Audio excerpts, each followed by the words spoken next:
जय जय सीताराम। पवन पुत्र हनुमान जी की जय। उमापति महादेव जी की जय। जय समस्त देवी देवताओं की जय। श्री रामायण जी की जय। जय सीताराम।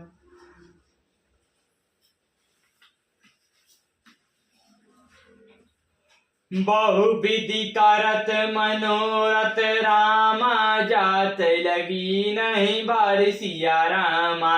करि मंजन सरोजल रामा, गए भूप दरबार सिया रामा।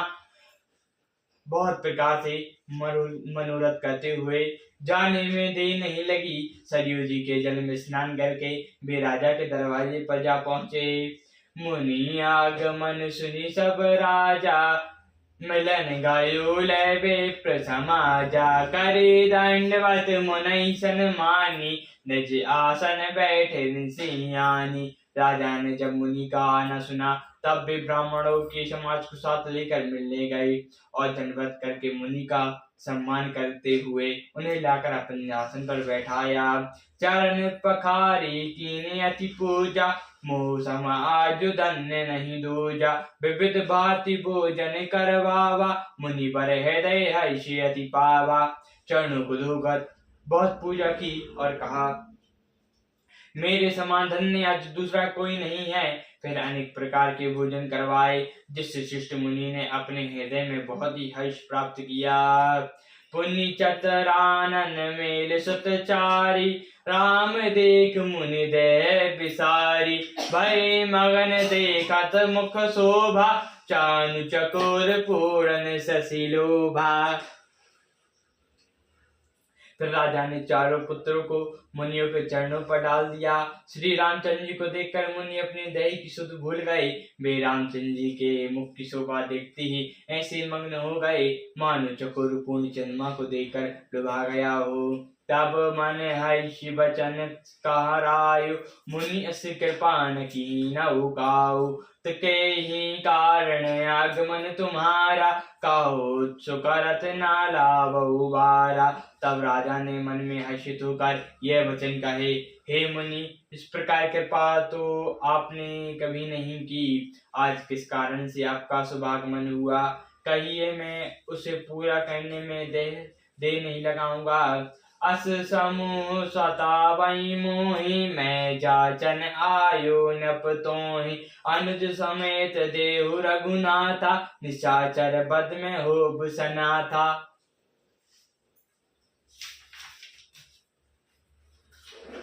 मुनि ने कहा, हे राजन, राक्षसों के समूह मुझे बहुत सताते हैं, इसीलिए मैं तुझसे कुछ मांगने आया हूँ। छोटे भाई साहब श्री रघुनाथ जी को मुझे दो, राक्षसों के मारे जाने पर मैं सनाथ हो जाऊंगा। देव भूप मन हर्षित रामा, तजौ मोह अज्ञान सिया रामा। धर्म सुजस प्रभु तुम रामा, को इन्हें कहा अति कल्याण सिया रामा। हे राजन, प्रसन्न मन से इनको दो मोह और अज्ञान को छोड़ दो। हे स्वामी, जिससे तुमको धर्म और सुयश की प्राप्ति होगी और इनका परम कल्याण होगा। सुनी राजा अति अप्रिय वाणी, हृदय कंप मुख दुखित कुमुलानी। चौथे पन पायो सुतचारी, वे प्रवचन नहीं कयो बिचारी। इस अत्यंत अप्रिय वाणी को सुनकर राजा का हृदय कांप उठा और उसके मुख की कांति फीकी पड़ गई। उन्होंने कहा, हे ब्राह्मण, मैंने चौथे पर में 4 पुत्र पाए हैं, आपने विचार कर बात नहीं की। मांगो भूमि देहु धन कोसा, सर्विस देहु आज सरोसा। देह प्राण ते प्रिय कछु नाही, सो मुनि देहु निस्मिष एक माही। हे मुनि, आप पृथ्वी, गौधन और खजाना मांग लीजिए, मैं आज बड़े हर्ष के साथ अपना सर्वस्व दे दूंगा। देह और प्राण से अधिक प्यारा कुछ भी नहीं होता, मैं उसे भी एक पल में दे दूंगा। सब सुत प्रिय मोह प्राण की नाई, राम देत नहीं बनई गोसाई। कहाँ निशाचर अति घोर कठोरा, कहाँ सुंदर सुत परम किशोरा। सभी पुत्र मुझे प्राणों के समान प्यारे हैं, इनमें भी हे प्रभु राम को तो देते नहीं बनता। कहाँ अत्यंत डरावने और क्रूर राक्षस, और कहाँ परम किशोर अवस्था के मेरे सुंदर पुत्र। सुनी नप गिरा प्रेम रस सानी, हृदय है शिमाना मुनि ज्ञानी। तब वैष्ट बहु विधि समुझावा, नप संदेह नाश कहाँ पावा। प्रेम रस में सनी हुई राजा की वाणी सुनकर ज्ञानी मुनि विश्वामित्र जी ने हृदय में बड़ा हर्ष माना। तब वैष्ट जी ने राजा को बहुत प्रकार से समझाया, जिससे राजा का संदेह नाश को प्राप्त हुआ। अति आदर दो तनय बुलाए, हृदय लाई बहु बाती सिखाए। मेरे प्राण नाथ सुत दो, तुम मुनि पिता आन नहीं को। राजा ने बड़ी ही आदर से दोनों पुत्रों को बुलाया और हृदय से लगाकर बहुत प्रकार से उन्हें शिक्षा दी। फिर कहा, हे नाथ, ये दोनों पुत्र मेरे प्राण हैं। हे मुनि, आप ही इनके पिता हैं और दूसरा कोई नहीं। सौंपो भूपृषि सुत रामा, बहु विधि देई आशीष सिया रामा। जैनी भवन गए प्रभु रामा, चले नाई पद शीश सिया रामा। राजा ने बहुत प्रकार से आशीर्वाद देकर पुत्रों को ऋषि के हवाले कर दिया। फिर प्रभु माता के महल में गए और उनके चरणों में से नवा करे चले। पुरुषंग दो वीर हर से, चल मुनि भय हरण। कृपा सिंधु मति धीर अखिल, विश्व कारण करण। पुरुषों में से रूप दोनों भाई मुनि का भय हरने के लिए प्रसन्न होकर चले। वे कृपा के समुद्र, धीर बुद्धि और संपूर्ण विश्व के कारण के भी कारण हैं। अरुणयन उर बाहु विशाला, नील जलज तनु श्याम तमाला।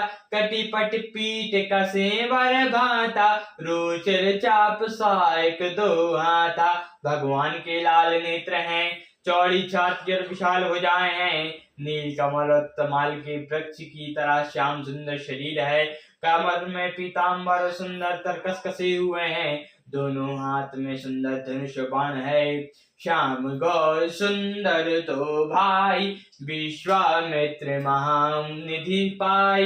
प्रभु ब्रह्मदेव मैं जाना, मोहित नीति पिता तयो भगवाना। श्याम और गौर वर्ण के दोनों भाई परम सुंदर हैं। विश्वामित्र जी को महान निधि प्राप्त हो गई।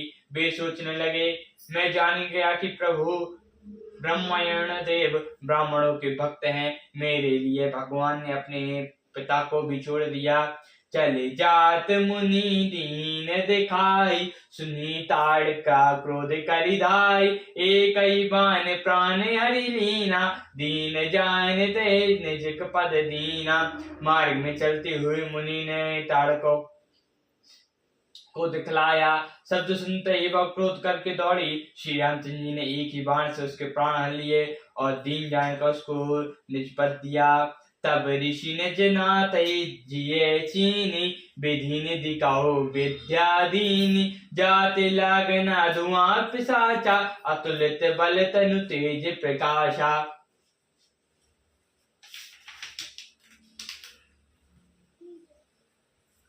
तब ऋषि विश्वामित्र जी ने प्रभु को मन में विद्या का भंडार समझते हुए भी ऐसी विद्या दी जिससे भूख प्यास न लगे और शरीर में अतुलित बल और तेज का प्रकाश हो। आयुध सर्व समर्पित रामा, प्रभु निज आश्रम यानी सिया रामा। कंद मूल फल भोजन रामा, दीन व्यक्ति अति जानी सिया रामा। सब अस्त्र शस्त्र समर्पण करके मुनि प्रभु श्री रामचंद्र जी को अपने आश्रम में ले आए और उन्हें परम हितैषी जानकर भक्ति पूर्वक कंद मूल और फल का भोजन कराया। प्रातः कहा मुनि सन रघुराई, निर्भय जग करो तुम जाई। होम करण लागए मुनि झारी, आप रहे मुख की रखवारी। सवेरे श्री रघुनाथ जी ने मुनि से कहा, आप जाकर निडर होकर यज्ञ कीजिए। यह सुनकर सब मुनि हवन करने लगे। श्री रामचंद्र जी यज्ञ की रखवाली पर रहे। सुनी मरीच निशाचर को ही, लय सहायक धावा मुनि द्रोही। बिनु फन बान राम तेहि मारा, सत जो जन का सागर पारा। यह समाचार सुनकर मुनियों का शत्रु क्रोधी राक्षस मारीच अपने सहायकों को लेकर दौड़ा। श्री रामचंद्र जी ने बिना फल वाला बाण उसको मारा, जिससे वह 100 योजन के विस्तार वाले समुद्र के पार जा गिरा। पावक सुरस बाहु पुनि मारा, मनुज अवता निशाचर कटौ संहारा। मानि असुर ध्वज नर भयकारी, अस्तुति करय देव मुनि झारी। फिर सुबाहु को अग्नि बाण मारा। इधर छोटे भाई लक्ष्मण जी ने राक्षसों की सेना का संहार कर डाला। इस प्रकार श्री रामचंद्र जी ने राक्षसों को मारकर ब्राह्मणों को निर्भय कर दिया। तब सारे देवता और मुनि स्तुति करने लगे। तब पुण्य कहो दिवस रघुराया, रहे कीन विप्रन पर दाया। भक्ति हेतु बहु कथा पुराना, कहे विप्र जद पै प्रभु जाना। श्री रामचंद्र जी ने वहां कुछ दिनों रहकर ब्राह्मणों पर दया की। भक्ति के कारण ब्राह्मण ने उन्हें प्राण की बहुत सी कथाएं कही। यदि प्रभु सब जानते थे, तब मुनि सादर कहाँ बुझाई। चरते एक प्रभु देखै जाय, धनुष जग सुनि रघुकुल नाथा। हर्षित चले मुनिवर के साथा। तदंतर मुनि ने आदर पूर्वक समझाकर कहा, हे प्रभु चलकर एक चरित्र देखिए। श्री रघुकुल के स्वामी श्री रामचंद्र जी धनुष यज्ञ सुनकर मुनिश्रेष्ठ विश्वामित्र जी के साथ प्रसन्न होकर चले। आश्रम एक दीख मग माहि, खग मृग जीव जंतु तहाँ ताहि। पूछा मुनि सला प्रभु तेहि, सकल कथा मुनि कहाँ विशेष। मार्ग में एक आश्रम दिखाई पड़ा, वहां पक्षु पक्षी कोई भी जीव जंतु नहीं था। पत्थर की एक शिला को देखकर प्रभु ने पूछा, तब मुनि ने विस्तार पूर्वक सब कथा कही। गौतम नारी शाप बस रामा, उपल देह धरि धीर सिया रामा। चरण कमल रज चाहत रामा, कृपा करौ रघुबीर सिया रामा। गौतम मुनि की स्त्री अहिल्या शाप बस पत्थर की देह धारण किए बड़े धीरज के से आपके चरण कमलों की धूल चाहती है। हे रघुवीर, इस पर कृपा कीजिए। सियावर रामचंद्र जी की जय, पवन पुत्र हनुमान जी की जय, उमापति महादेव जी की जय। जय समस्त देवी देवताओं की जय। श्री रामायण जी की जय। जय सीताराम।